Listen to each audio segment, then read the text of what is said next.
Hello and welcome. Now in this course, we will be working with HTML code in everyday ways that you'll be meeting up with it.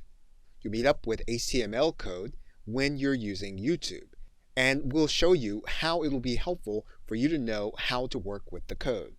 If you are a podcaster with iTunes, you'll meet up with HTML code, and once again, we'll show you how it'll be helpful for you to know how to use the code. If you do affiliate marketing and you work with a network like Linkshare, or you work with Amazon.com. Perhaps you use PayPal for buttons, or you use the Warrior Plus network to create and sell digital products, or a network like JVZoo.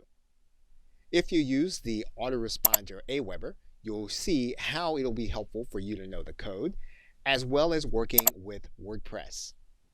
Now, in each of these cases, you've probably done some work with embed codes, but knowing just a little bit about the HTML will help you to take your work one step further.